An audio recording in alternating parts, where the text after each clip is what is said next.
Hello everybody, how are you doing? This is Amanda Ellis and welcome to my channel if you haven't found me before. Also welcome to a lot of new subscribers who are joining at this time. I am doing a number of videos at the moment just to sort of try and steer us through these days, and I thought I would change it up a little bit today and I'm going to go back and do some channeling. And the one person that I really felt would help lift us at this time, I mean there's many of them and I've channeled a lot of these people before, but the one I personally wanted to go back to as well was Michael Jackson. I've done probably about 5 or 6 other videos linked into Michael. I will put them as a link in the description box below so you can catch up if you haven't seen any of those. They started, I don't know, a year and a half ago, started to come into dialogue with him and feel his energy around me, and it sort of snowballed from there. But I haven't dipped into his energy for a while, and indeed very much felt his energy being absent for a good few months actually, towards the end of last year, and really this is the first moment in 2020 where it's like he's back with a bang, and it's been building over the last couple of weeks, but today I'm really happy to bring him back via my ability to channel his energy and channel his voice. So I have got a number of questions that have been sent in that I'm going to be presenting to him, and I'm going to get through as many of them as I possibly can, okay? So I think what we'll do to start is I'm going to light some incense. I've already prepared for this session. Interesting that I've chosen to wear white, which is spiritually, when you wear white, it's a colour for helping you to be very clear basically, and links into purity energy as well. So there we go, we've got some incense going on. And I also just feel as though I want to ring these Tibetan bells today, okay? So when you ring Tibetan bells, it helps to heighten the energy in a room. So I'm just going to do this, and together we can raise our vibration so we can actually listen in the vibration of love to the responses that are going to come through, okay? We're going to do 3 rings.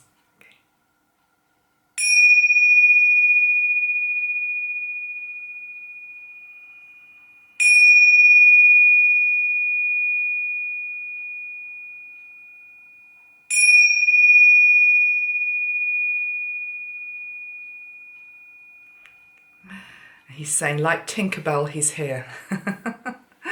Okay, right, let's get straight to it. We've got a lot to get through today. I'm just going to use my Rainbow Bridge spray to help link me in. These are the pictures that I've chosen today for us. It's a rather lovely one, I think.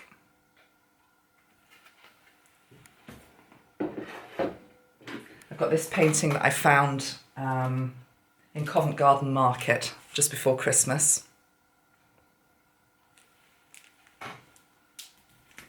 And I've also got this one, which is quite special, because I'm going to be asking him about meditation. Isn't that a stunning, stunning photograph?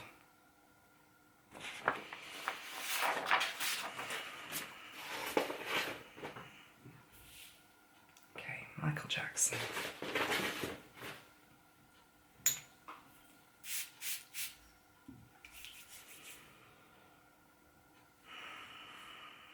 So just welcoming your energy in, please, Michael, for myself and for the people that are watching, many of your friends and soul family, I want to call us.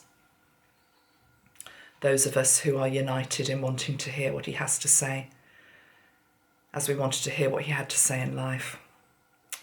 And he's presenting himself in a very casual manner today.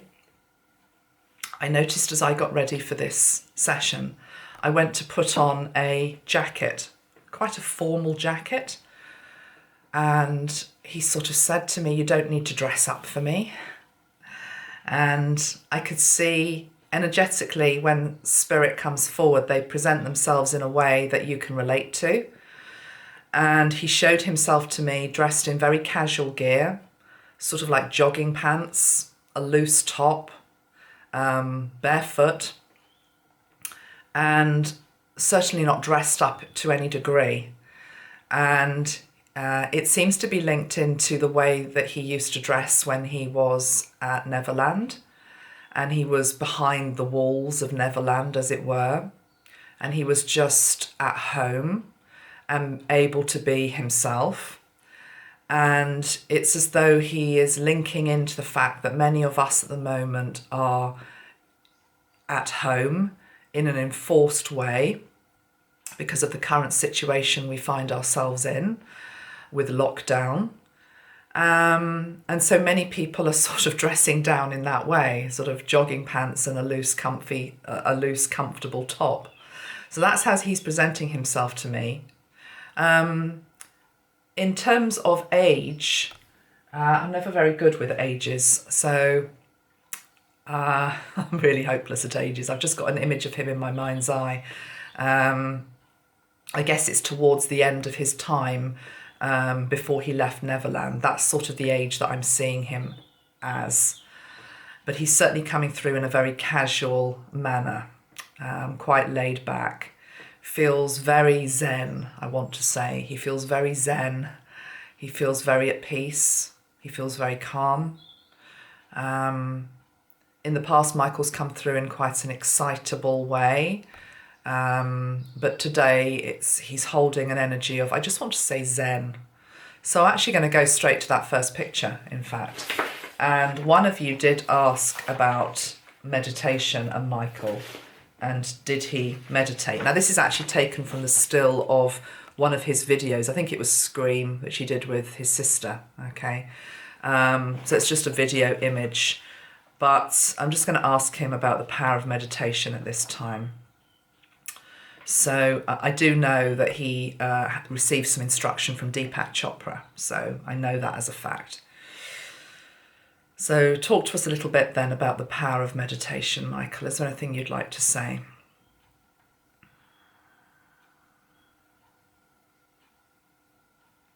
He's saying start with the simplest thing. He's showing me for some reason an apple, but it could be anything, but he's showing me an apple. Oh no, he's saying actually make sure that it's an apple, okay. Because it's almost as though the apple links into the Garden of Eden, and the apple was the thing that was taken from the tree.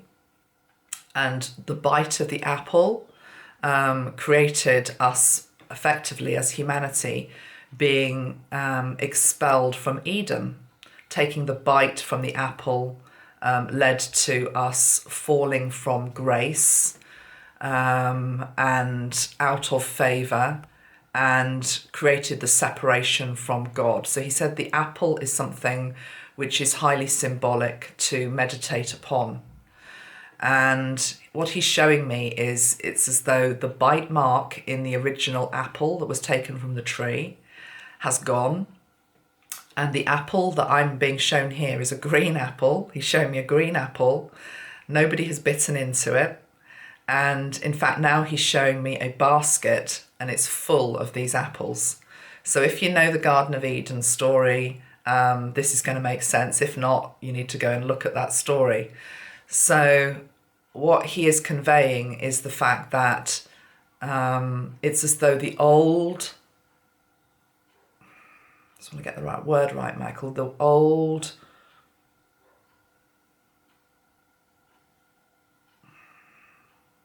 what's the word? The old narrative, thank you. The old narrative of the fact that we are living in a world whereby if we take a bite from the apple, we are expelled and separated from God is no more. And what is arriving is new earth energy, and new earth is where we have an awareness that everything in God's garden is a resource for us to be able to use, consume, respect as we will. This is not the same as the raping of the land and taking away from earth what is not necessary. It's linked into God giving us an earth that can sustain us if people only take and consume what they require and no more. And he's now showing me the earth as the apple. It's like the earth becomes the apple. And it's as though if people on the earth appreciated that they only take what they require, there is enough of that whole apple for everybody. So, okay. So that's something he's saying, I guess, on the state of the fact that we overconsume. But equally, there seems to be a message coming through which is linked into there is enough for all if we shared it more generously and we shared it equally. So let's go back to the question on meditation.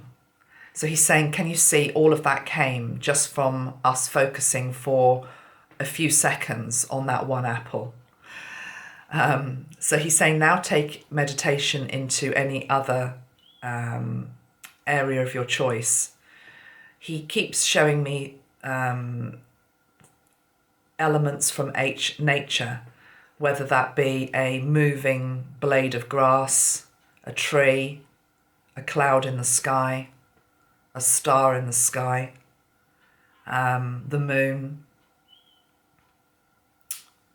ants watching an ant nest, the birds. So he's saying that meditation, when linked to a particular thing, and he's suggesting nature, takes us very deep into the depth, not just of our soul, but of the oneness of all.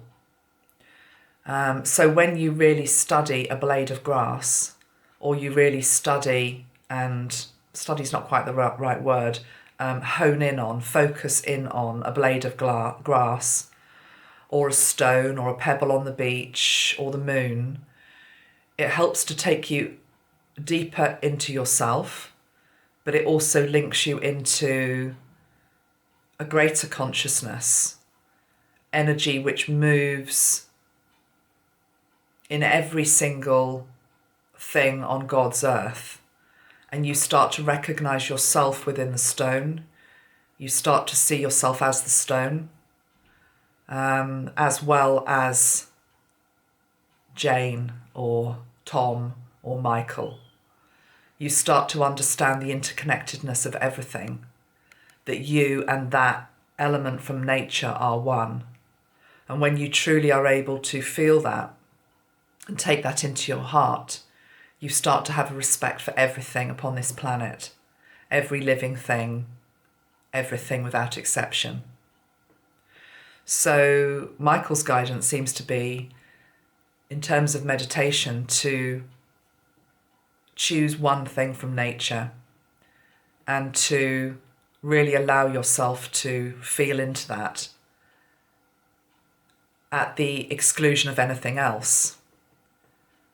And of course, just coming back to myself for a moment, what meditation teaches is that if you have other thoughts that come into your head when you are concentrating on, for example, I've got a feather here sitting in front of me, so I can be concentrating on the feather, but other thoughts will come into my head. Just allow them to come and go and pass out, but then return to the feather. And as I'm talking to you, suddenly I've got the sun on my arm. I've got the sunlight coming in onto my arm, and I'm feeling the sensation of that warmth on my arm. And if I really choose to focus just on that sunlight and just on that warmth and what that's doing to my body and how that's making me feel, I'm having a moment with the sunlight. And I'm starting to realise that me and the sunlight are one in this particular moment. So it takes us into the present moment. he's saying Deepak taught me well, because it's like he goes really deep. He goes really, really deep into it. So he's taking us away from maybe more structured forms of meditation. He's not saying don't do them, but he's taking us back to every single moment can be a meditative moment if we allow it to be. And he's saying this particular moment that the world has, where we are being given the chance, many people are being given the chance to pause and to reflect, is the ideal opportunity to really get in tune with nature. He's saying even if you can't get out in nature because you're not allowed out of the building, he's saying you can look out of the window.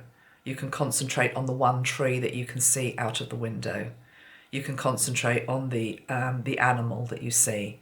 You can concentrate on the sky outside. So there is always a moment for reflection and meditation. And it's about taking yourself deeper and being at one with nature. And at this point, it feels like quite a good time to read something that Michael wrote. And I didn't know how I was going to weave this into this session, but it feels very appropriate now. Now, one of you sent this in to me, and it's a poem that I believe he wrote. And I'm just trying to find your name of who sent this poem in. And the poem is called Planet Earth. I'd never read it before, to be perfectly honest. I didn't know it even existed. And when I read it, it was like such a deep understanding of the nature of this man, basically, and the depths of his soul. So I'm going to read this to you, and then we're going to go into the next question. So it says, Planet Earth, my home, my place. These are Michael's words. Planet Earth, my home, my place. A capricious anomaly in the sea of space. Planet Earth, are you just floating by a cloud of dust? A minor globe about to bust.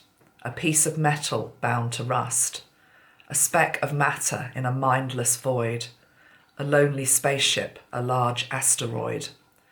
Cold as a rock without a hue, held together with a bit of glue. Something tells me this isn't true. You are my sweetheart, soft and blue. Do you care, have you a part in the deepest emotions of my heart?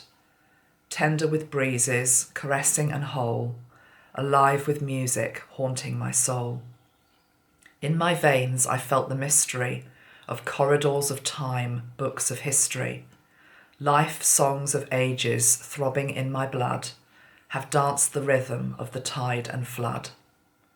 Your misty clouds, your electric storm, were turbulent tempests in my own form. I've licked the salt, the bitter, the sweet, of every encounter, of passion, of heat. Your riotous colour, your fragrance, your taste, have thrilled my senses beyond all haste.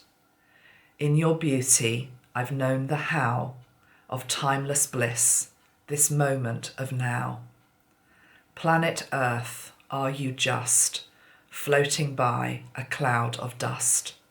A minor globe about to bust, a piece of metal bound to rust. A speck of matter in a mindless void, a lonely spaceship, a large asteroid. Cold as a rock without a hue, held together with a bit of glue. Something tells me this isn't true. You are my sweetheart, gentle and blue. Do you care, have you a part in the deepest emotions of my heart? Tender with breezes, caressing and whole, alive with music, haunting my soul. Planet Earth, gentle and blue, with all my heart, I love you.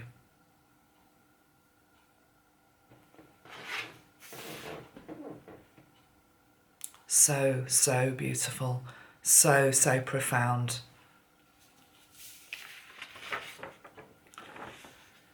From that guy's heart, from that guy's soul, from that guy's essence. Seagulls again, that's Michael. That's who he was. That's what he came to teach.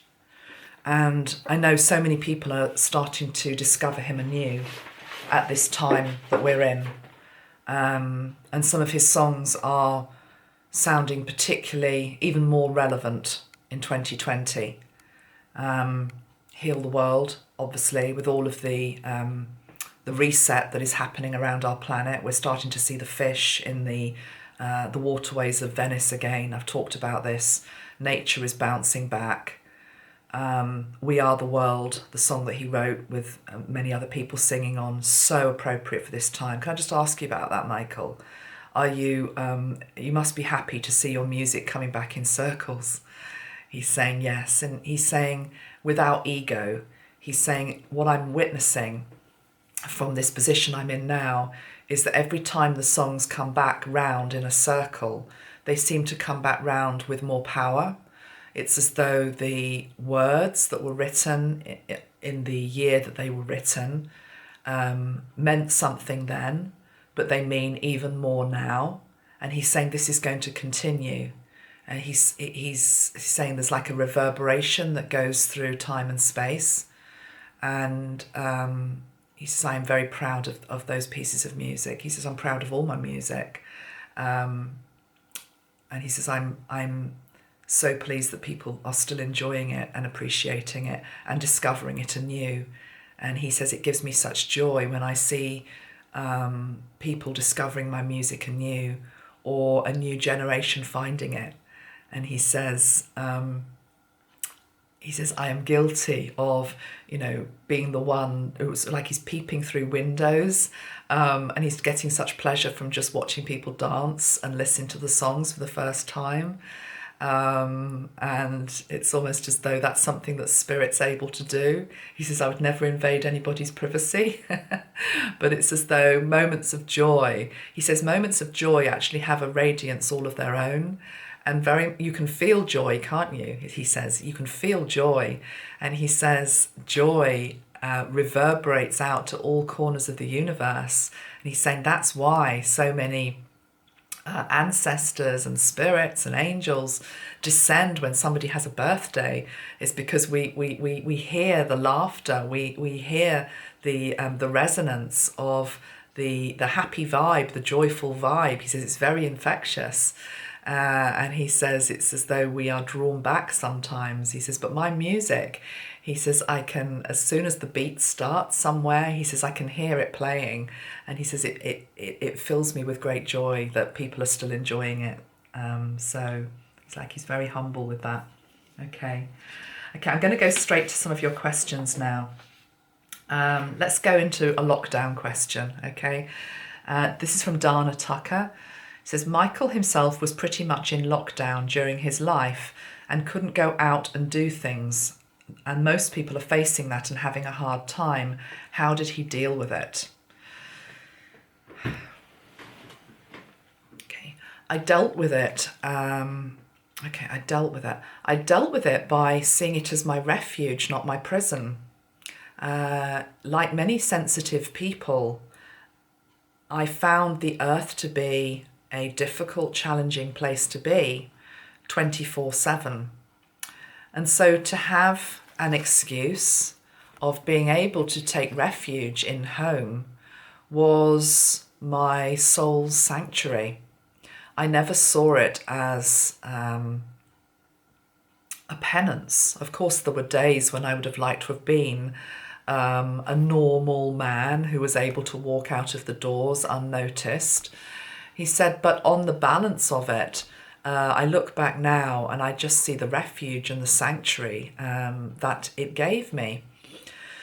So the guidance would be to see the period that you're in now in that light, to see it less as a prison and to see it as sanctuary. So to focus on the word sanctuary. He's very aware that, having said that, there are some people who are in situations where they are in lockdown with people who are abusive, people who are violent, people who are cruel, people who are manipulative. And he's saying to those, he's quite upset about it, he's saying to those, I really see you, I really see the situations that you're in. He said, but realise the greatest sanctuary that you have is actually within you. The greatest sanctuary you have is within your heart. And he's saying nobody can ever take away from you your inner world. Your inner world is sacred. Your inner world is private. Your inner world is where the truth is. The inner world is where you know yourself, even though others may misunderstand you. The inner world can become the sanctuary when the outer world rejects you or is cruel to you. So he's talking about sanctuary now on two different levels. For those that are in homes that are happy or reasonably happy, or you can just jog along, he's saying see it as sanctuary rather than prison. But for those that are in very difficult situations, in homes which are not cordial, that are indeed abusive, he's saying go within. And he's saying again, this is where meditation can be a great salve for you at this time, because there can be an inner journeying that can be much deeper than is normally possible.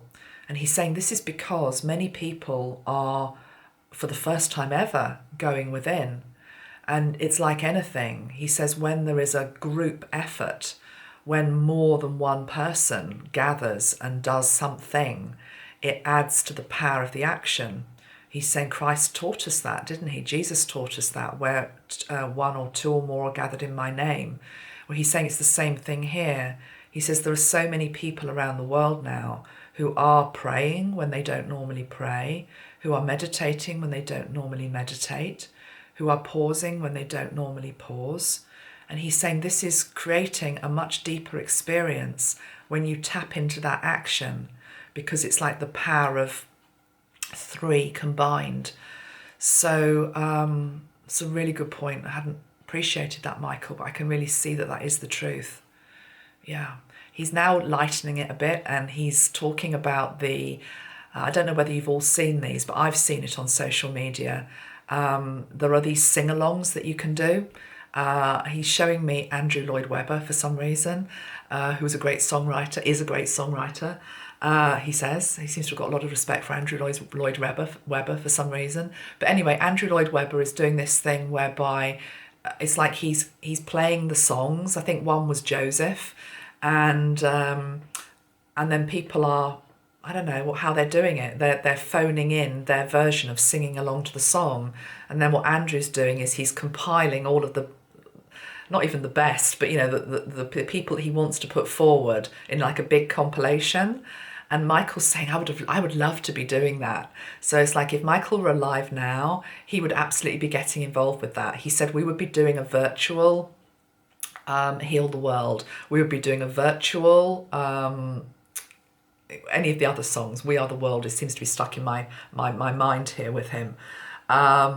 So yeah, that's something that is just making him smile. He's saying, isn't it extraordinary that in my day, he's going back to We Are the World. He said all of those people were together in one studio. Well, I know he wasn't actually there, but a lot of the people were there in the one studio singing We Are the World, and they'd flown in from here and there, and there was like this orchestra of voice. But he's saying now it's like people can be anywhere around the world and they can be joining in these virtual choirs. He's saying it's like a virtual choir.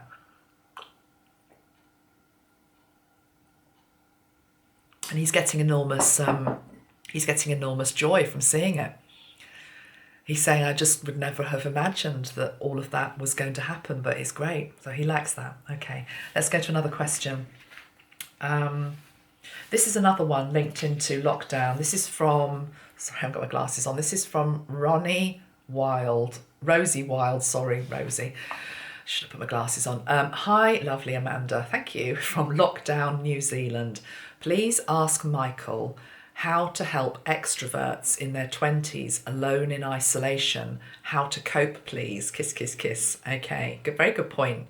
So asking Michael how to help extroverts in their 20s, or any age, I guess, but alone in isolation.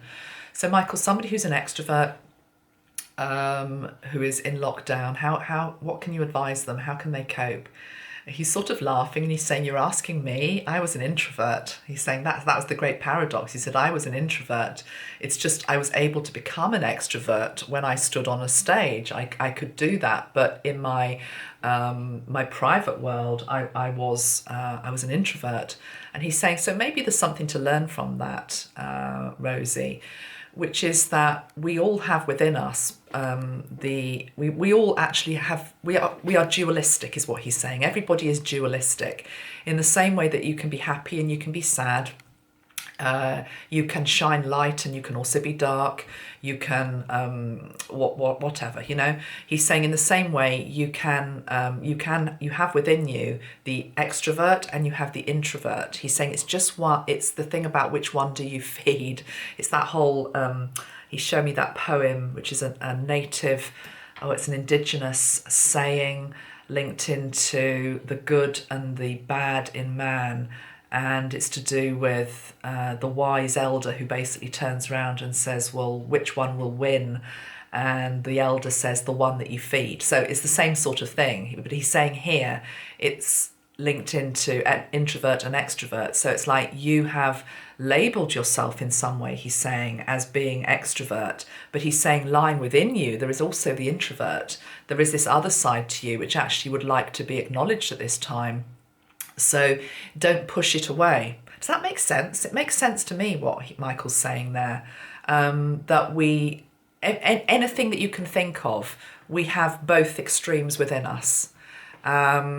And so there's this thing about not labeling ourselves. He's saying for the extrovert, maybe this is their opportunity to actually realise that they do have some introverted traits which they've never allowed to be expressed before, whether that be sitting down with a book, whether that be, he's just shown me sitting down with a book for some reason, but you know, he's saying it is there. It's just the fact that you haven't played with or discovered that part of your psyche yet. So he's saying very much like me. He says, use me as a model then, Rosie. He's saying, think of me that I was introverted, but yet I was also able to be the extrovert. I was both. So in the same way, you are both. So see this time as an opportunity to bring out that side of you that hasn't yet been able to be expressed. Okay, he's saying for also take it into other areas for the workaholic, because he's saying I was a workaholic, for the workaholic to be forced to stop, for the person that has been laying on the couch, he's saying it with a smile, but it's almost like the couch potato type energy. He's saying, well, that person now, he's saying it's really interesting, now you've been given permission to do that. These people are actually thinking, hold on a minute, I actually now want to go out. So, but it's not about going out, it's just about getting up and doing something. You know, there's always things that you can do, even if you're in a situation where you're not able to go out of your front door. He's saying ultimately, life is, when it all boils down to it, he's saying, when it all boils down to it, what I see so clearly now is that my life, the crux, it's like the nut inside the shell, what my life was really about, what really, really mattered was home and family, okay? And that's not negating everything else that he did outside of the home, but he says, like virtually everybody else, you know, it's like when you pass, you realise that actually what really mattered was what happened within the home and the people that were within it, i.e. your family, your loved ones, your children, your parents. Home is the crux of it all. And if you can be happy in your home and you can be happy in yourself, you can then be happy in the exterior. You can then go back out into the world and you can take that happiness that you found at home. And he's saying the truth is that actually applies whether it's a happy home or an unhappy home. So he's still very aware of the people that are in unhappy homes, but he's saying within that there is this thing about, again, he's just talking about going within, finding your own courage, finding your own strength, finding out what you're actually made of, okay? He's talking about, he showed me Anne Frank, the Jewish girl who obviously was in isolation for years, and if you've ever read the Anne Frank diaries, the thing that comes out of it is that she still retained her, she still retained a degree of happiness. She still maintained a life force, even though she was living in the most horrendous situation, and with things that we just can't even comprehend now, in terms of being tracked down and hunted because of our belief and our colour of our skin. We can't. Hopefully we can't imagine that. Some people maybe can, but I can't, because I've never lived through it. But yet, if you read her diaries, they're full of hope. They're full of hope. She was still able to maintain this vibration of joy within it all. So he's saying Anne is a great role model for the world. Okay, the world. And he's saying again, he's saying, I'm not comparing myself to Anne Frank, but he's just talking about the way he was saying his songs come back in loops and they become even more resonant over the years. He's saying if you were to read the diaries now of Anne Frank, he says that the resonance of what she says would be clanging the loudest bells, because it's all to do with finding hope in difficulty and darkness. Okay. All right. Let's move on. Let's go to another question here.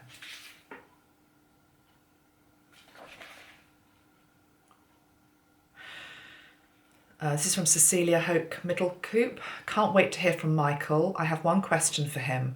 Where will we all stand when the virus is behind us? Will people think twice before they go back as it was before? Or will they change for the better and good for the earth and the world? Love you more, Michael. And thank you, Amanda. Okay. So the question is, where will we all stand when the virus is behind us? Will people think twice before they go back to the way it was before, or will they change for the better? So, Michael, if there's something you could say to us about life after this is over, the changes that are being brought in after this is over, Michael. Just give me a moment just to connect into him here.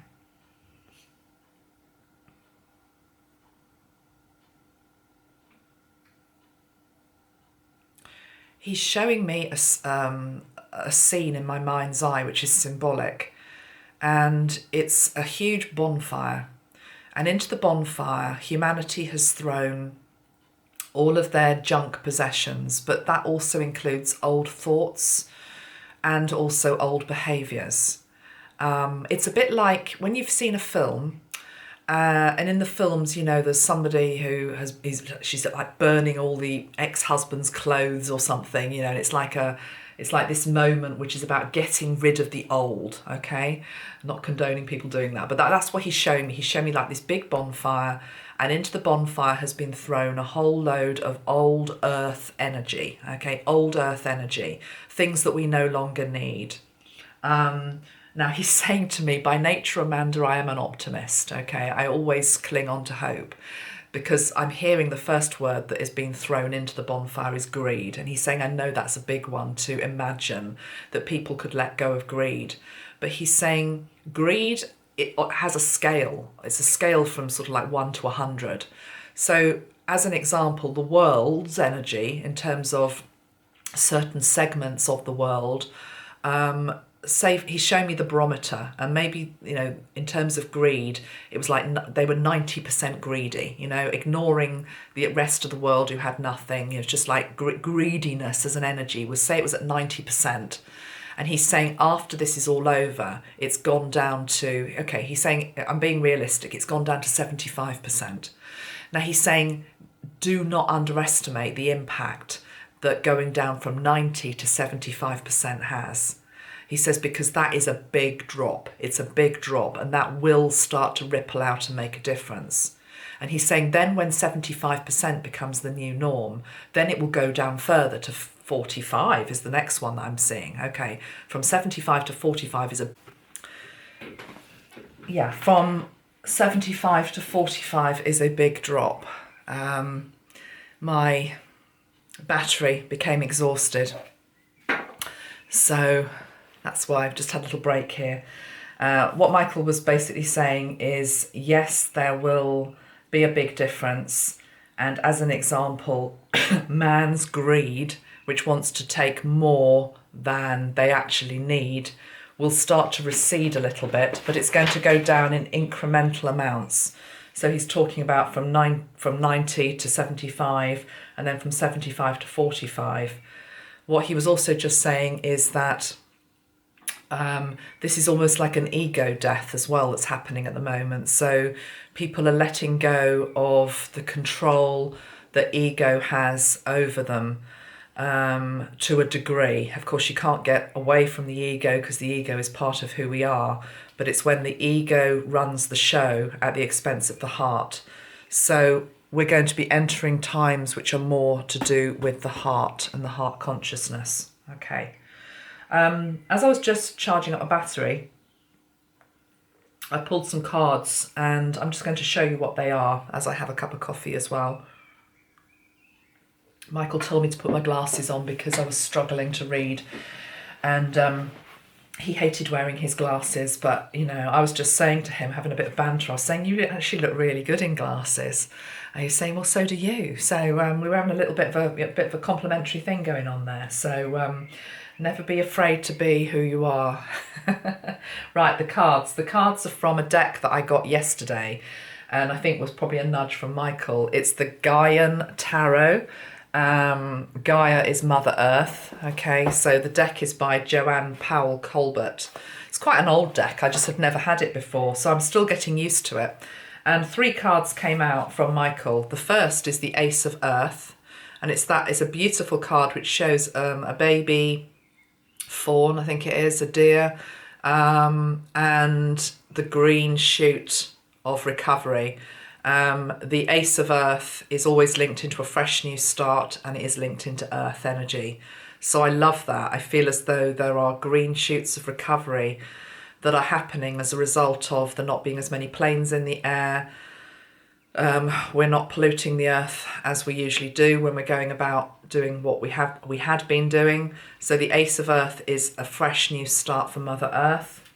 The next card that came up was the card of the canoe. In this particular deck, this is the Chariot card. Okay, it's the card of the Chariot. And the Chariot next to the card of the Ace of Earth is saying that the fresh new start for Mother Earth and Gaia and more environmental concerns are going to be coming much more to the fore, and the Chariot pushes them through with some strength. And then we had the card of the Builder. So it's as though we are building a new earth together out of what is happening at this moment in time. Okay, we've been forced to stop. There's been an enforced reset.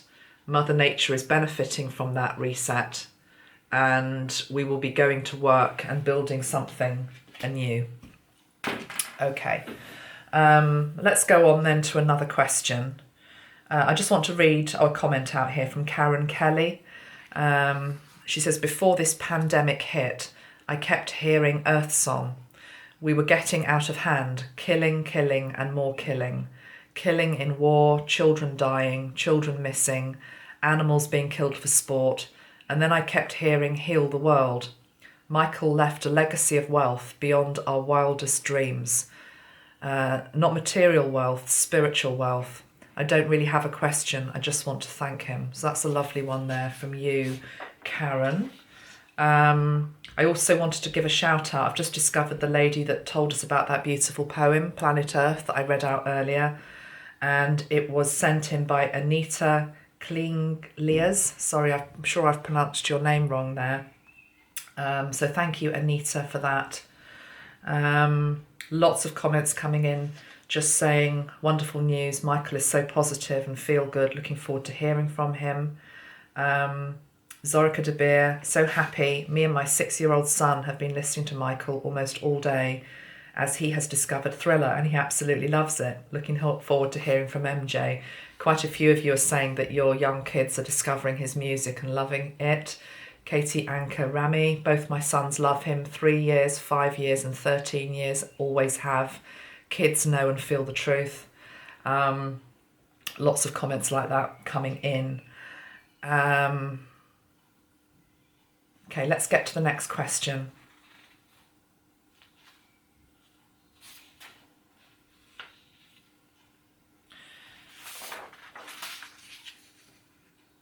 This is a good one.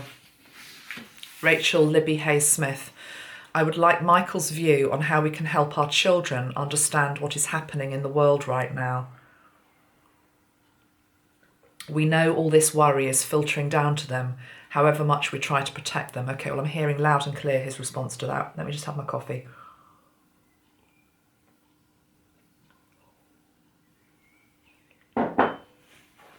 What Michael is saying to that is that the children are picking up adult fears.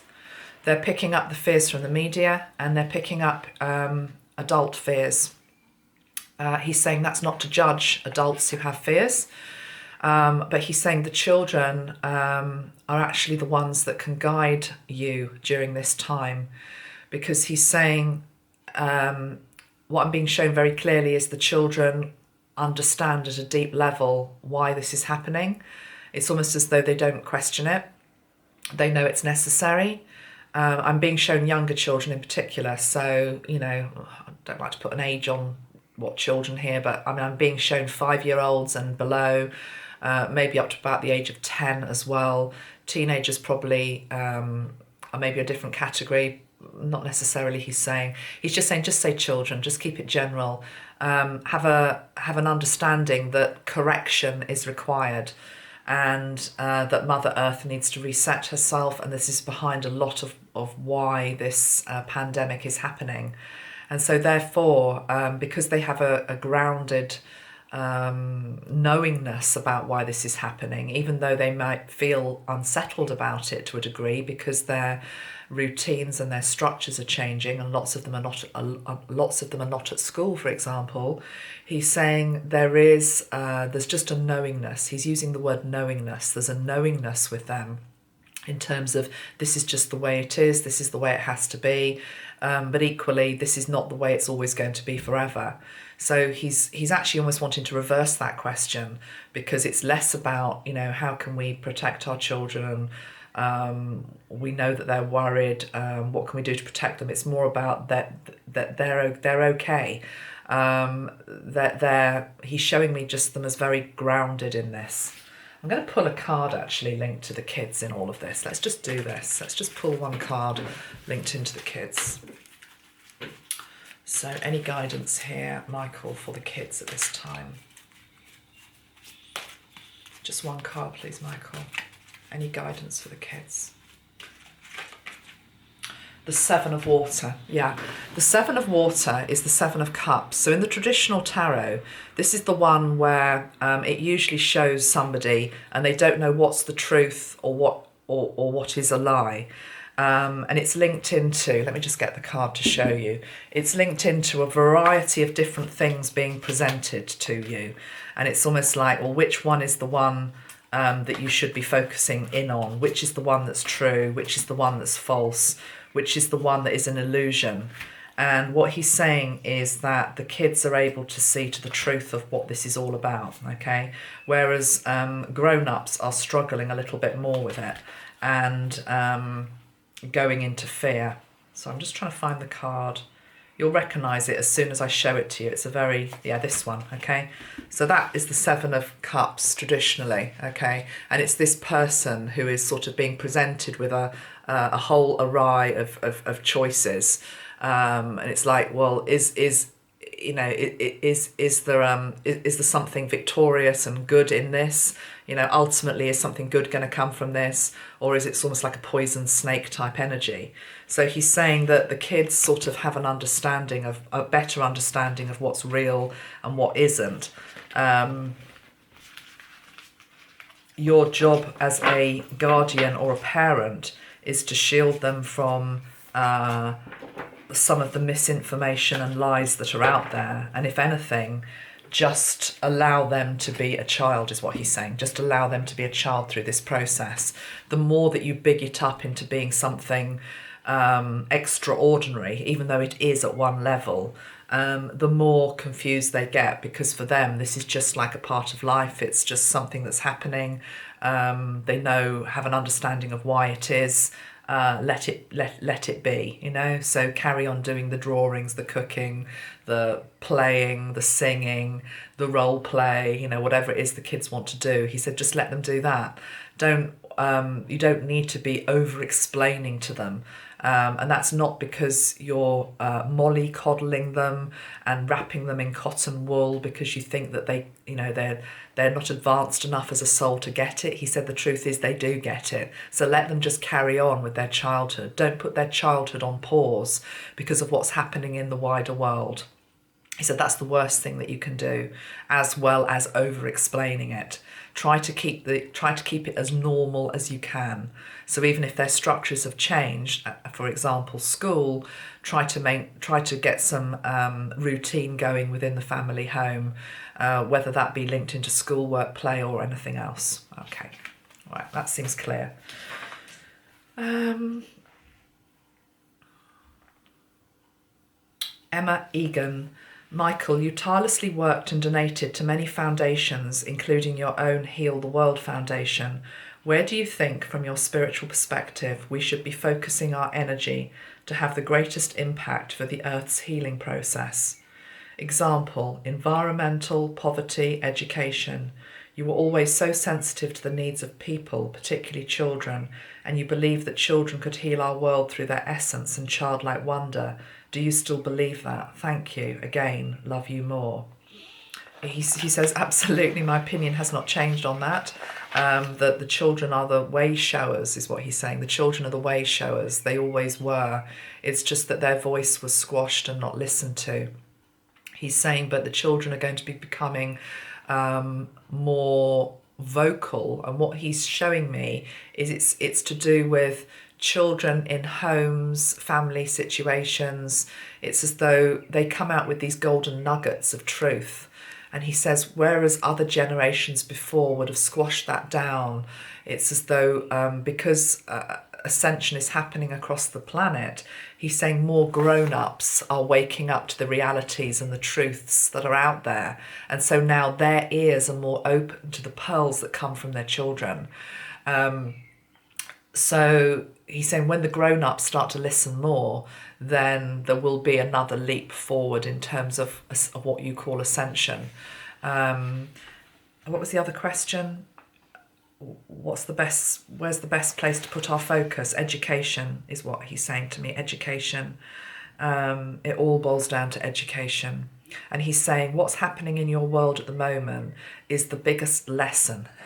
It's like he's showing us all in this big classroom. It's like we've all been put into, he's saying we've all been put into detention. It's almost like he's saying it with a smile and it's like a bit of a joke, but sort of it isn't a joke. It's almost like God has put us all into detention, he's saying, because we haven't been doing the homework. And by that, he's talking about we haven't been clearing up the rivers. We haven't been looking after each other. We haven't been looking at the abuse that's been happening to animals as well. And there's a nod there to what the Chinese wet markets, which is just, another level of cruelty. So he's saying we have been put into detention, and he's saying we're all looking out of the windows at the sunshine, wanting to go out and play and get back to normal.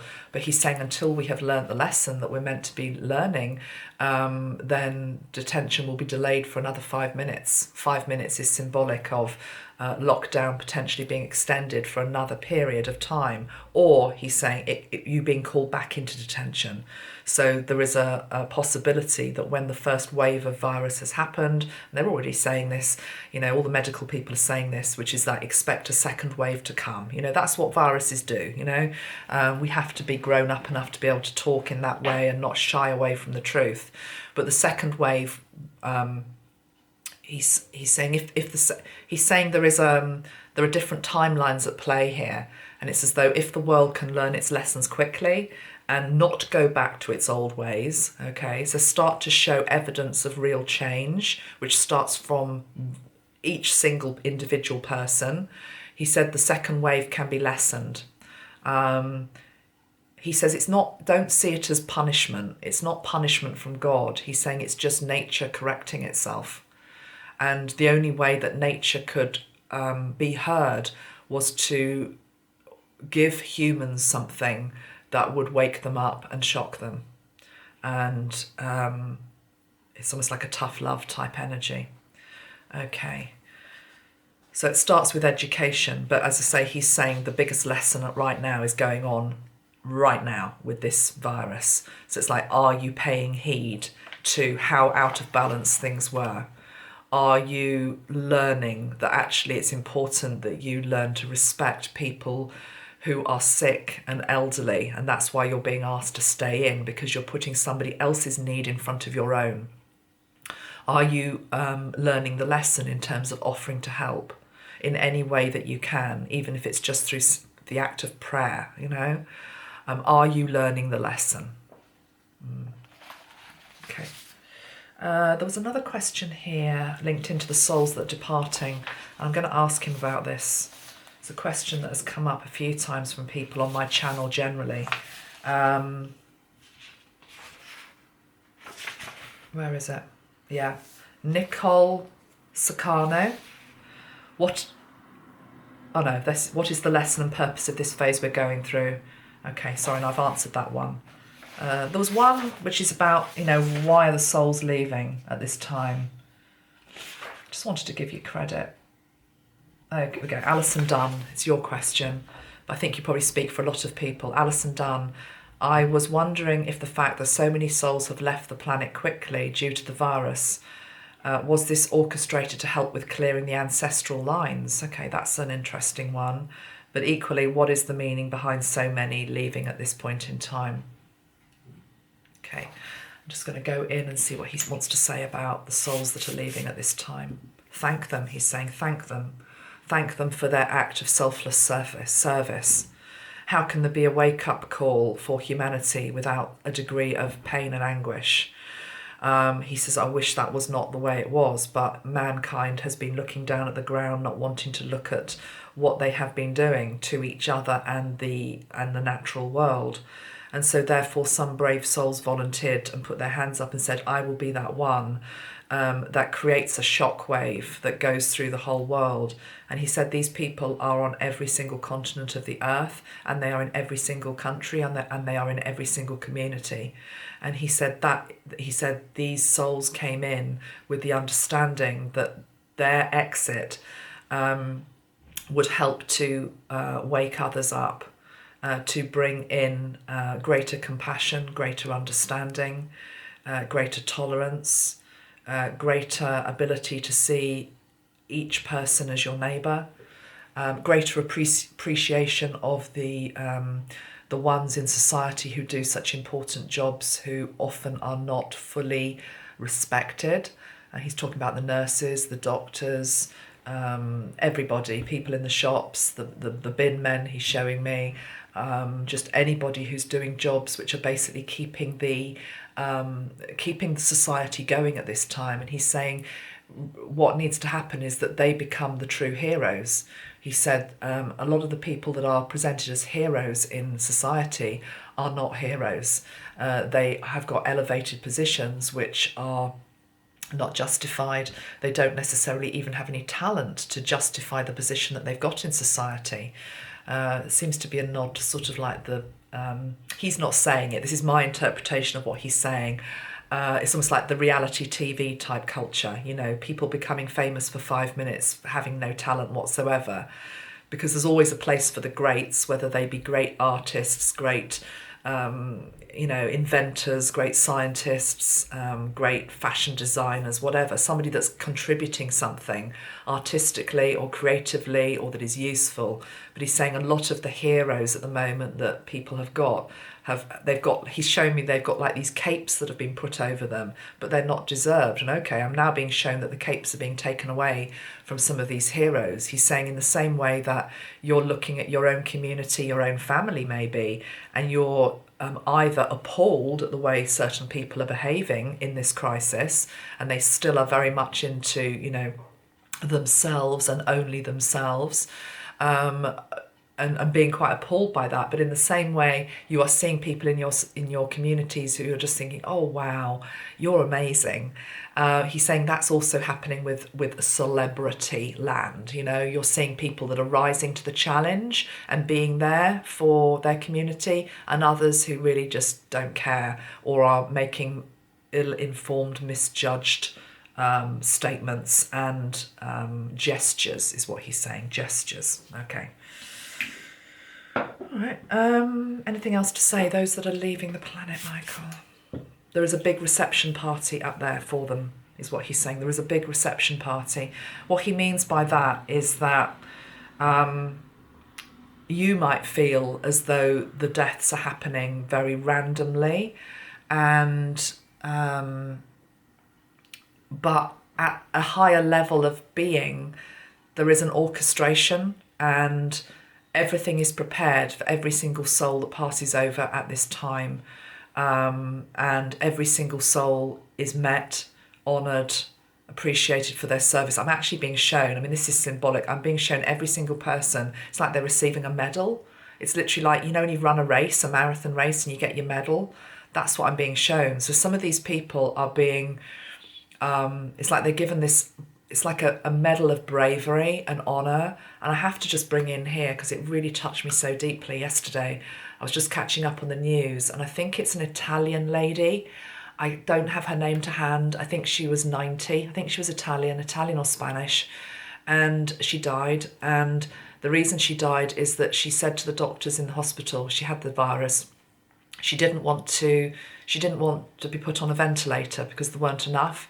So she gave her ventilator that they were offering her to a younger person. And she said, I've had a good life. I want you to give the ventilator to somebody else. Knowing, I'm going to cry now, knowing damn well that she would die as a result of that. And that's just such selfless, it's such a selfless act. It's such a service to humanity. It's so beautiful. And Michael's showing me that she's this woman, whoever she is, she's like on this podium in heaven. I mean, everyone's equal, of course they are, but it's like she's being honoured. That's what I'm trying to say. She's being honoured. And so beautiful, that act that she did, so beautiful. Okay, the other thing I want to say, and Michael's already been chatting to me about this, so I'm going to tell you what he's been saying, is he's reminding everybody that anybody that dies never dies alone. This is a really important fact, because with the virus, some people are dying alone. A lot of people are dying alone because it's such an infectious virus that you can't have your friends and your family around you. So these people are dying at home. Not at home. They're dying alone a lot of the time. And Michael is saying, again, please realise there's been a great organisation, is what he's saying, and orchestration of spiritual helpers, angels, ascended masters who are omnipresent. And what that means is that if you call Christ in, or Jesus, to be with you, don't think that you're taking away from somebody else, because Christ can be in 1,000 places at any one time, 10,000 places at any one time, 100,000 places at any one time. It's true for all of them. That's what omnipresent means. So I'm being shown that every single person that is passing during this pandemic, there is a whole, what Michael is saying is there's a whole host of heaven around their bed. There's a whole host of heaven around their bed. And there is no, okay, this is lovely as well. There is no, I'm just being shown the stairway to heaven, and it's like they go instantly to the light, okay, that's nice to know. It's like they instantly go to the light. There's none of this sort of, sometimes there can be a weird transition with death where somebody dies and then they transition to the light, but it can be quite gradual, and sometimes they have to be led to the light. Sometimes people can get stuck, they can get stuck and then they're led to the light. Nothing like that is happening with this. It's as though I'm being shown the hospital bed, I'm being shown this assembly from heaven around them, and then I'm being shown there's almost like this white staircase at the end of every single bed, and it's like the God light is at the top of the staircase, and the soul literally just lifts itself from the body, lets go of its laboured breathing, and just goes like this beautiful breeze right up to the Godhead.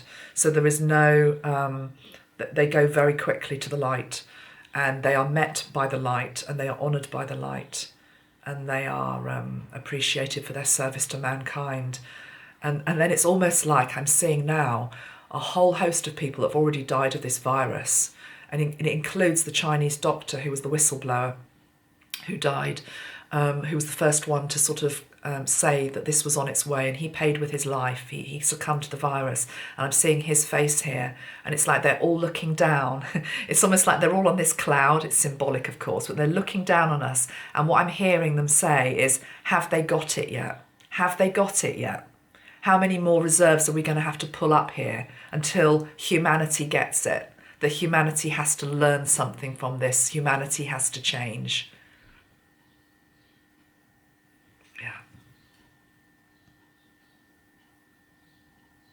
Got that song, Michael's giving me that song by Eric Clapton, which he wrote when his son died.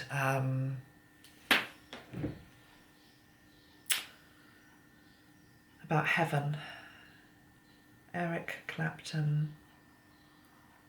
Tears in Heaven.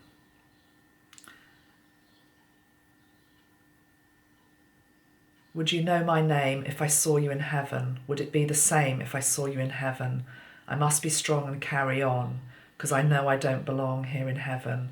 Would you hold my hand if I saw you in heaven? Okay, this is the thing about, why is this coming through then, Michael? Why are you showing me this? Okay, he's saying some of us don't belong in heaven yet. What he means by that is, for most people, it's not your time to pass, okay? We're meant to stay here on the earth. But it's as though the ones that are being carried to heaven by this white light and by the virus, it's like they recognise each other. I think that they seem to belong to a particular soul tribe. So they recognise each other.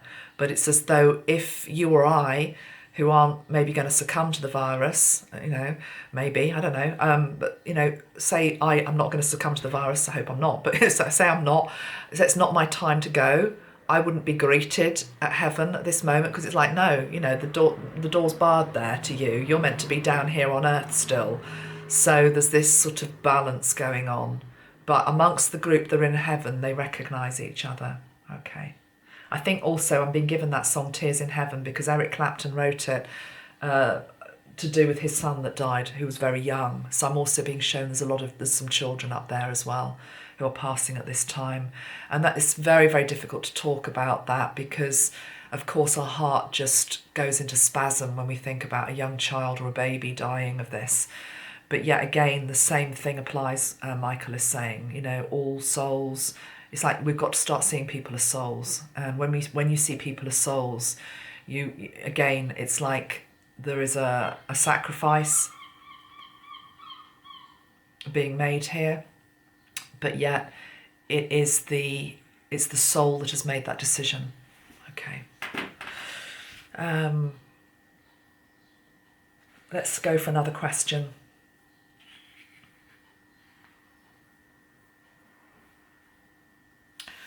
Marina Tool, this one is. Michael was very wise and well educated. He knows why wars are taking place.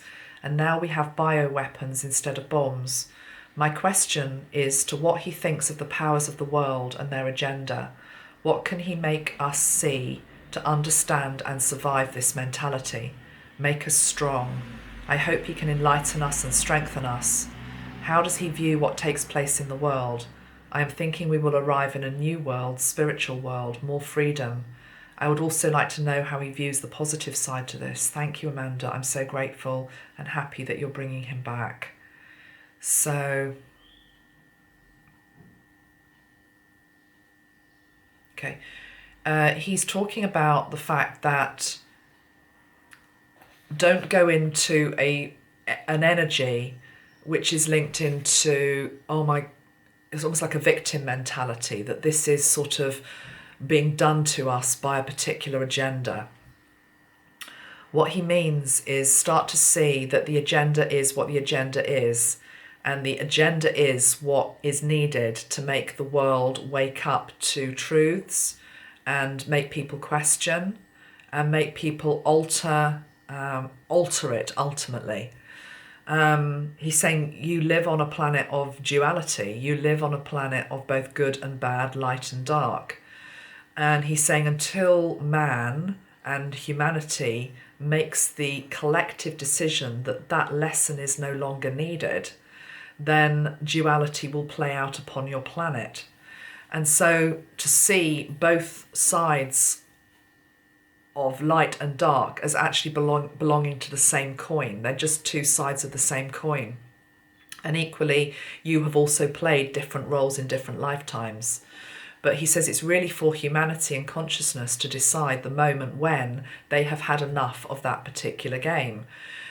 When they have had enough of that particular game and they need the contrast to be able to choose to do the right thing, then it will be over and not before. So it's as though he's saying mankind still needs the contrast of darkness and evil to realise what good is. Wouldn't it be an amazing world where you didn't need that contrast to choose to do the right thing, when everybody actually chooses to do the right thing in every particular moment, in every particular day, without intervention, without worrying, without intervention, then the world will change. I'm just going to turn off this light, but there's a meaning to why I'm doing it. Hold on. It's making a humming noise.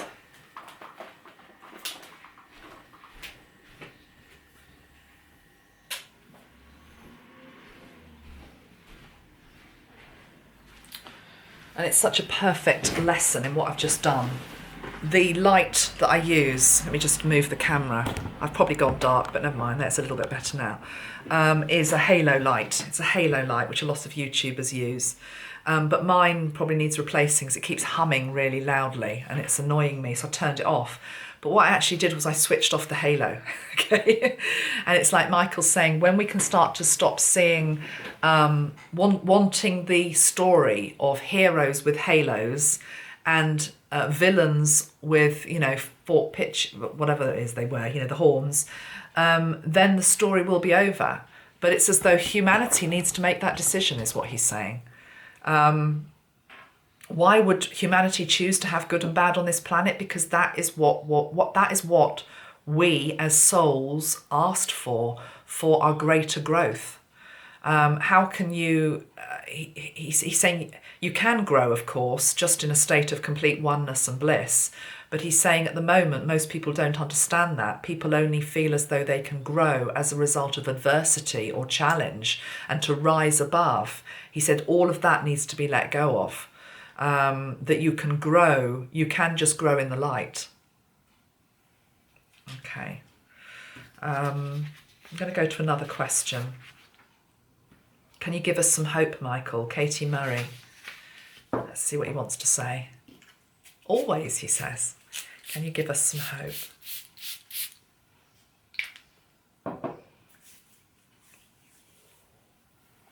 He's saying a lot of the songs that he wrote when he was alive, such as Earth Song, were because he was able to see what was coming.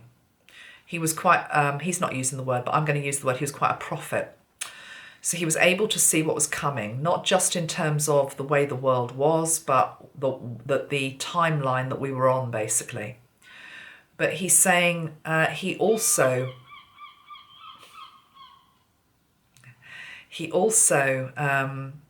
always was able to see beyond that as well. And he's showing me Earth Song. He's shown me the video of Earth Song.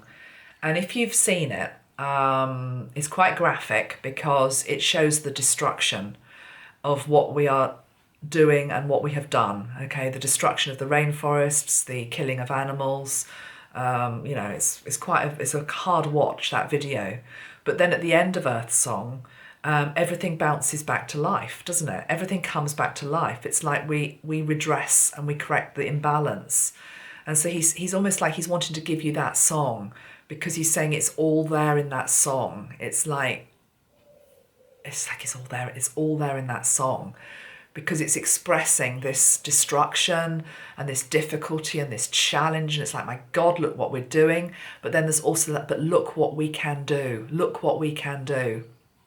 Some of the environmentalists at this time have been speaking up about, we have been saying for years, for example, that, you need to cut pollution levels, you need to do this, you need to do that for the environment.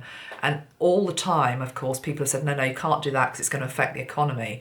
Well, of course, what the virus has done is the virus has just come in and done, well, has done it. You know, it's like the pollution levels are coming down.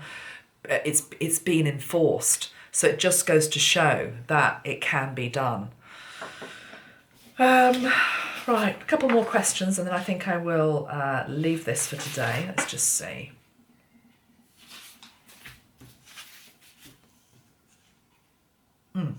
Sophie Loretta. Yay, love to hear from Michael. I would like to ask if maybe he could give us a good visualization technique to help us manifest healing people, places that need it at this time. So Michael, is there a good visualization technique to help us manifest healing for people and the planet at this time? A good visualization technique. He says you've got the best factory in your right now in your mind. He's saying the mind and the imagination is the most amazing tool. He said there's so much untapped resource in here. There's so much untapped creativity. So you can create anything. And visualization is something that is so important right now. It's so important right now that so he's saying, envisage the world that you want to live in, but bring it into the now moment. So as an example, I'll give you an example. I look out of my window, it's winter.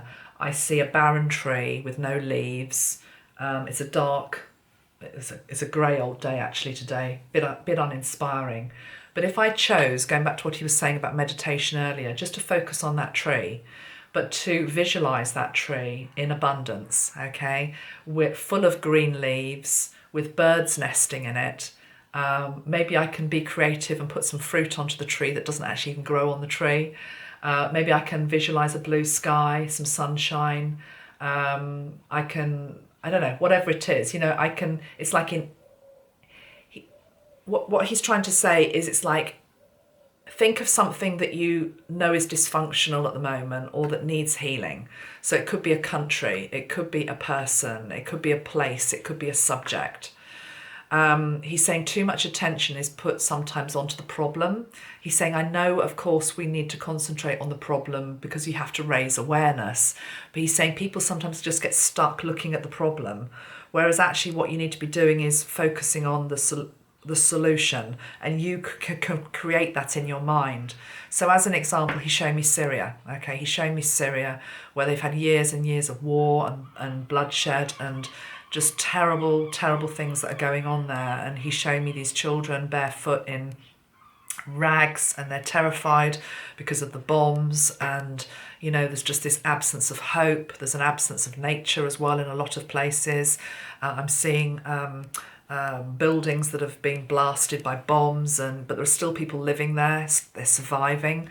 So could we try, for example, he's saying to imagine Syria, but it's almost like now that image that I've just given to you, let's now change that. Let's now see that building coming back to life. Let's now see green trees planted outside the building.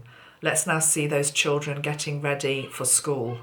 Let's see an abundant table of breakfast. Let us see the skies over that particular building, free of aeroplanes and bombs and just full of birds, okay?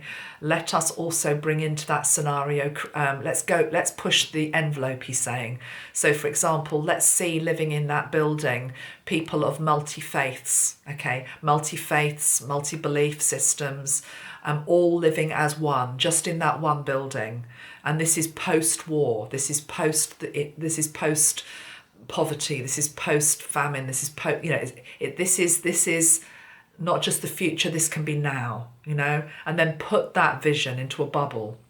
Put that vision into a bubble, surround it by gold light, surround it by white light, surround it by pink light, and pull it into your heart with intention. And then allow your heart to push that out into the world and make it a reality with 100% conviction that it is so, so be it, and it is so. Amen. Okay, something like that. He's quite deep today, is Michael. You are deep today. You always were, weren't you? I know. You always were. Okay.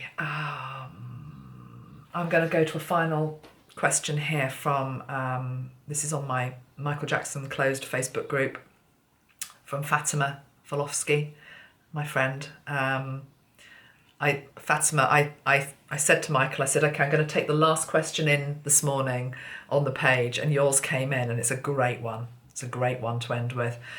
Dear Amanda, thank you for all that you do for us in the collective. I've been wanting to ask Michael about forgiveness, how he is able to forgive and love all those that have betrayed him, abandoned him.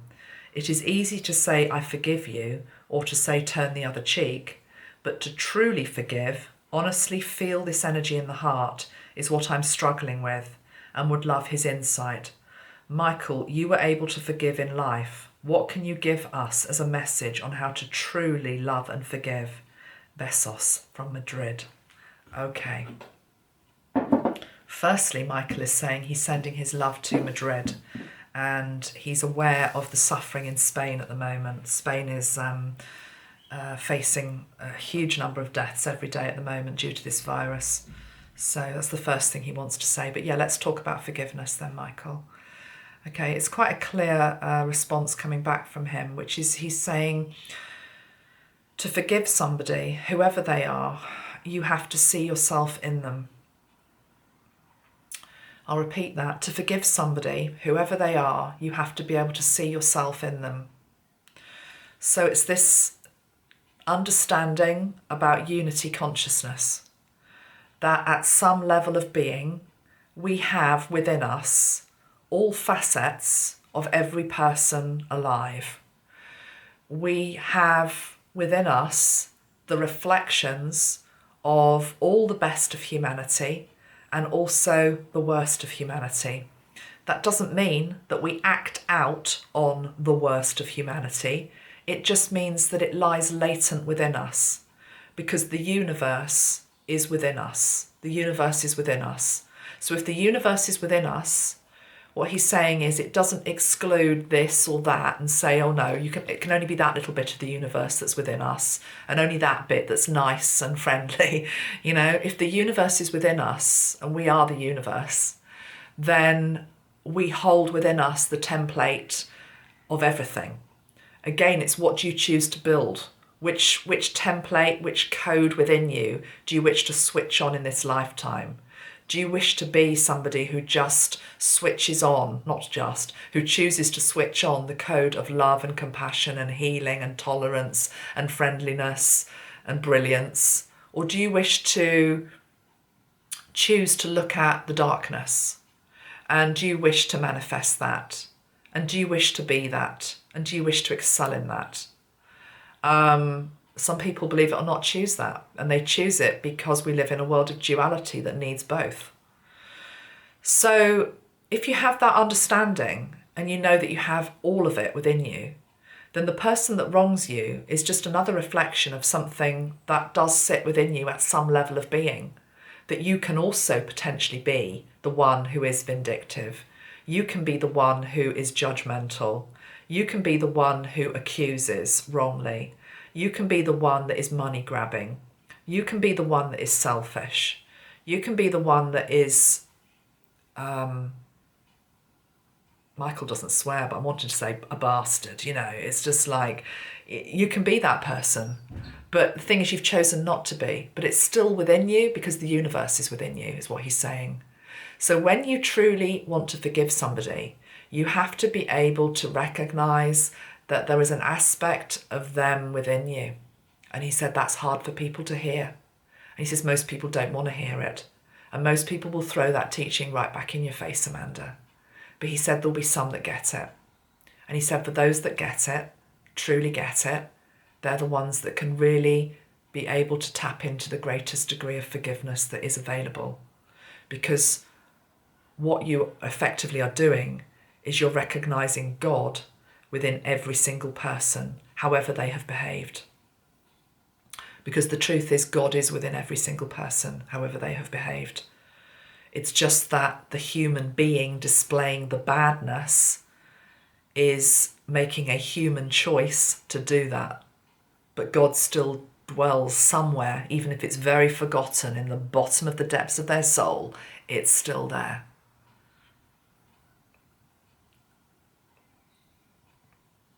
He says, but it takes time. It takes time. I do feel as though one of the reasons he went away, because he did go away energetically, certainly for me, but I know a few other people felt it. I mean, he would come back if you really called him, but I was feeling over the last 4 or 5 months as though when I called him back, because he's such a sweet soul, he would come, but it was like I was aware I was calling him back from some place he was, where he needed to be, and it felt almost like a selfish calling on my part.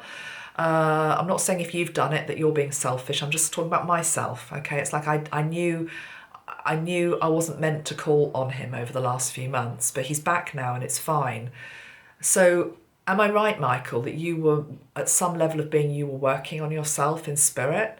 Is this linked into forgiveness? Because it was all tied in on the back of the whole Leaving Neverland stuff that was being thrown at you again and people coming forward again with more accusations. Was there another layer of healing to be done and another layer of forgiveness needed there?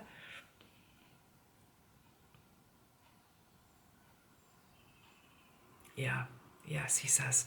He says it's one thing to be accused in life and to at least have the platform to be able to answer back, even if people don't believe you. He says, even if people don't believe you, in life you have a platform to be able to answer back. But when you are dead, when you no longer have a voice upon the earth, to be accused again is a whole other level of desecration, is what he's saying. It's almost like a desecration of the soul. Whereas when you're on earth, it's like a desecration of the human being. It's a desecration of your identity. It's a desecration of, the person that is Michael Jackson. But when it keeps happening after you die, it's like a desecration of the soul, of your soul essence. And so he said, I had to go and sit with God with that. And I had to just sit with God and seek counsel. Are you able to share anything that you learned with that counsel, Michael?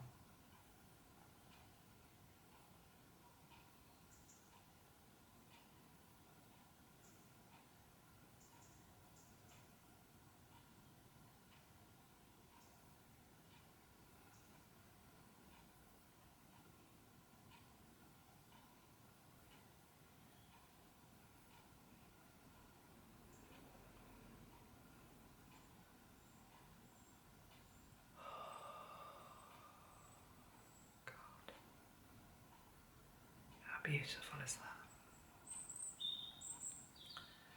It's like there are no words. There are no words. I'm just being shown this spiral, a spiral of light. Everything goes back to God. And when you sit with God, when you truly sit with God, there is this level of peace and understanding. The peace that passeth understanding. It's what Christ said, the peace that passeth understanding. And he says, he put me back together again. And now I can take on the world.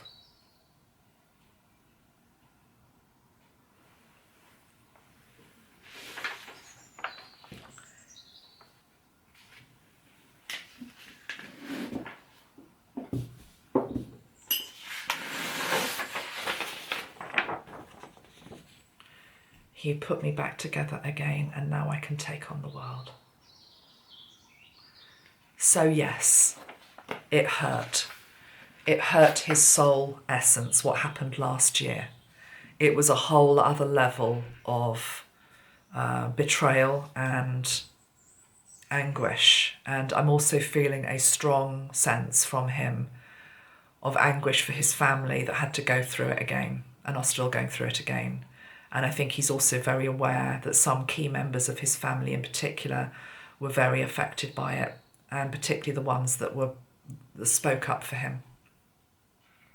And he's so grateful for that. It's as though there's this, I'm not going to say there's a guilt there because it feels like he's so at peace with what is now. But I feel as though there was a guilt maybe a few months ago in terms of, my God, I've put them through this again. And I'm seeing how that's hurting them. And And it wasn't his fault, but it's as though he sort of felt it was a little bit. So he went and sat with God. He went and sat with God, and there is just this feeling of complete and utter peace. And when you have that feeling of complete and utter peace that I was just tapping into with him, there is only love. There is only love. And when there is only love, you can forgive. When you see through the eyes of God, there is just love.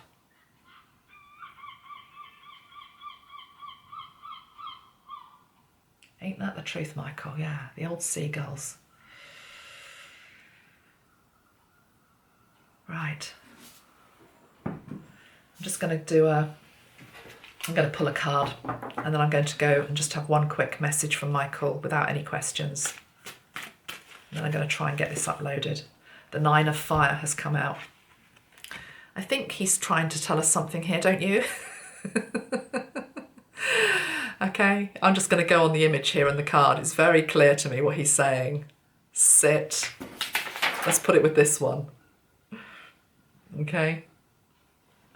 That's his guidance to us. Sit and be. Learn to sit and be. Learn to align your energy centers. Surround yourself with white light. Allow the white light to come down.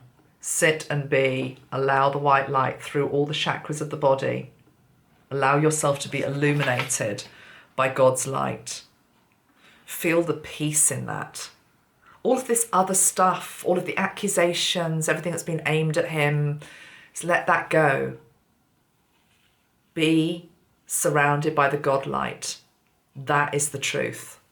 That is the truth. God sees it all.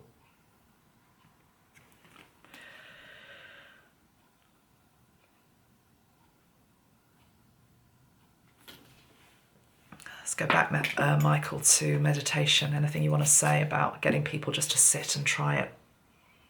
Try it, you might like it, he says. And he says, when you meditate, and he says, he says even the word meditate is intimidating for a lot of people. He said, let's just tell them to sit and be. He says, when you can just choose to sit and be, he says, there's so much creativity that comes up. You allow the spark of genius that you have within yourself to rise, to manifest.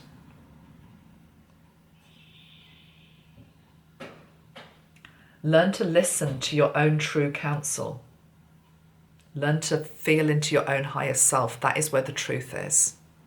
And there's also this thing about, again, what we're reading in the media and all the rest of it, and so-and-so's done this and they've done that. He's saying, truly, the only way that you can really feel into anybody's guilt or innocence is through the heart. And when you tune into somebody's heart energy, it's very apparent who is working for the light and who isn't. It just is. But learn to tune into your own heart first. So you just sit and you tune into your heart. You put your hands onto your heart and allow the white light to flow in. And as I've said before, this is Amanda speaking here, say your name 3 times. Amanda, Amanda, Amanda. Whatever your name is, 3 times. Get to know her or him. Okay. Anything else to say, Michael, before we go? It's been lovely. It's been lovely being in your energy. It's been lovely being in your energy, he says, and he includes you in that, of course.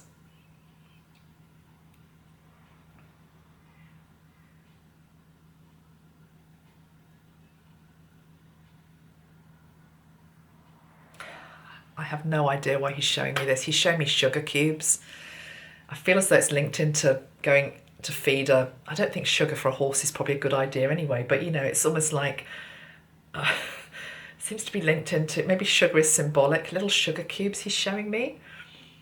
It's a very childlike thing, actually, sugar cubes. My daughters, when they were young, if we were in a restaurant and you had a whole 3-course meal and you're stuffed, and then they bring the coffee and the sugar cubes wrapped in little bits of paper, and the kid's like, can I have a sugar cube, Mum? Can I have a sugar cube? And so I don't know why he's showing me sugar cubes. I think it's just like a childlike,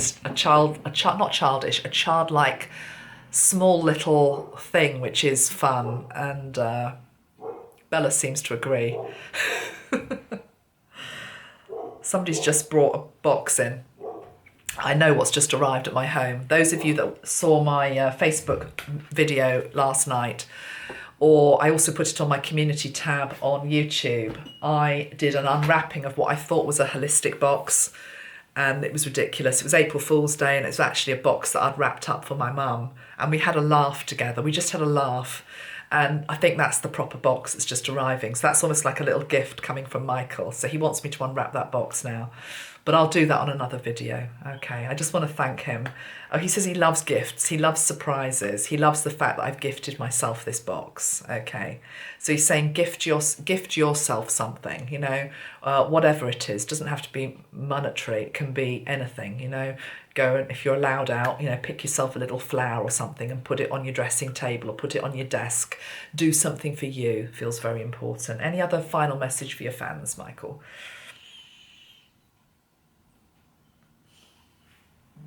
I love you more. That's what he's saying. I love you more. Okay, I've got to say something here.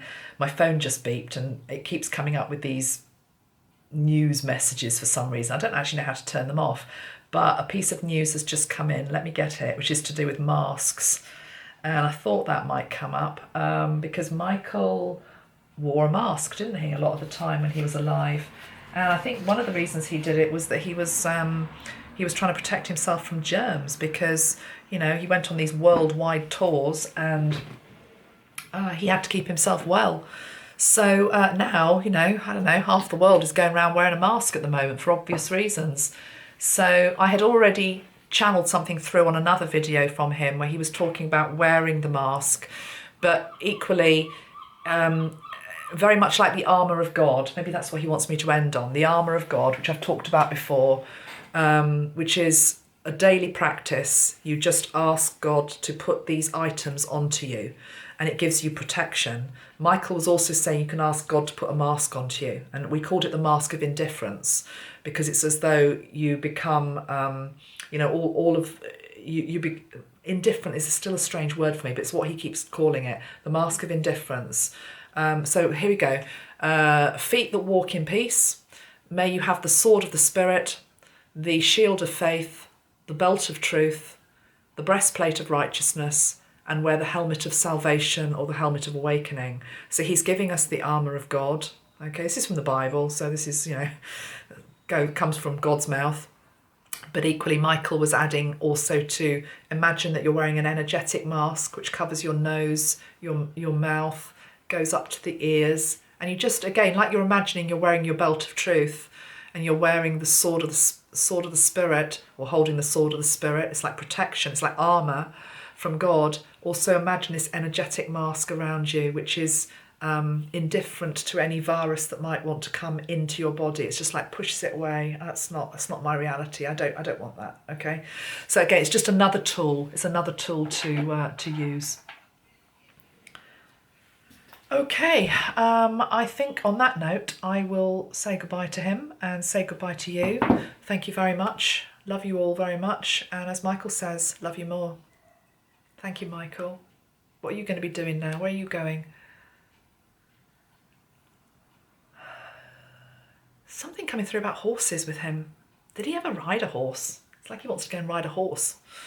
I never saw Michael on a horse. You can tell me. There's something about horses coming through.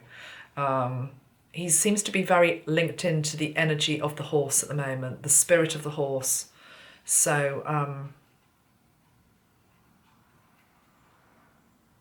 noble creatures, he's saying, noble creatures.